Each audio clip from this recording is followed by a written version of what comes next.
La question concernant mon fils, je vais vous le dire. Aible, c'est quelque chose que je ne sais pas si tous les pères ont le courage de dire. Mon fils sait ce que j'ai traversé dans la vie.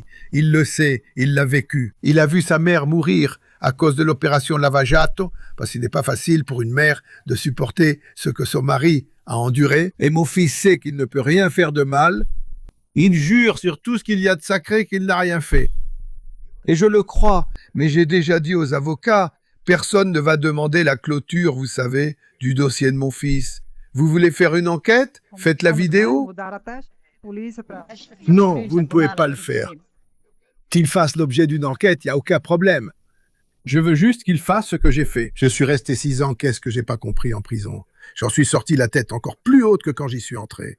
Parce que lui seul connaît la vérité. Lui seul. Je ne connais pas la vérité, c'est lui qui la connaît. S'il l'a fait ou pas, il jure qu'il ne l'a pas fait. Si ce n'est pas le cas, alors bats-toi. Ne sois pas lâche, bats-toi. À tous ceux qui viennent me parler, qui font l'objet d'une accusation, je dis écoute, c'est seulement toi. Toi, tu connais la vérité. Si tu es innocent, vas-y, bats-toi.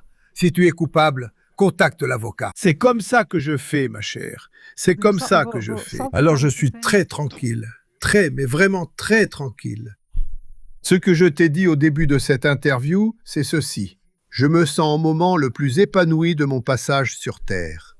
Je suis tellement conscient de mon rôle que rien ne m'ébranle. Et si mon fils est coupable, il paiera. Maintenant, il a déjà été accusé de beaucoup de choses. Toutes. J'en ai même déjà perdu. Le secret fiscal a été violé. J'ai raconté une histoire l'autre jour à propos de ma visite à Roberto Tivita à l'hôpital syro-libanais.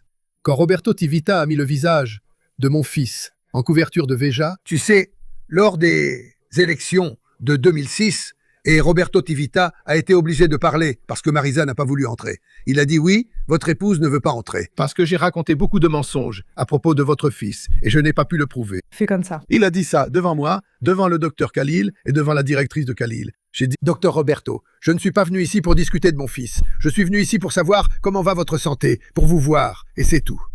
À chaque élection, ça arrive. À chaque élection. Tu te souviens de l'élection, de la réélection de Dilma en 2014? Qu'est-ce qu'ils ont fait? Tout le monde s'en souvient. La couverture de Veja, avec moi et Dilma, ils savaient.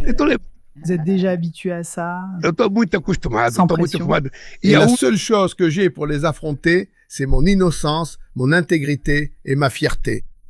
Tu te souviens quand j'ai dit « je ne conclus pas d'accord » parce que je n'échange pas ma dignité. Donnez-moi la liberté. Oui, tu l'as toujours dit. Chaque fois qu'il n'y a pas moyen d'échapper au pandémonium. Pour faire de nous des héros. À qui veut, vous pouvez les fourrer, vous savez.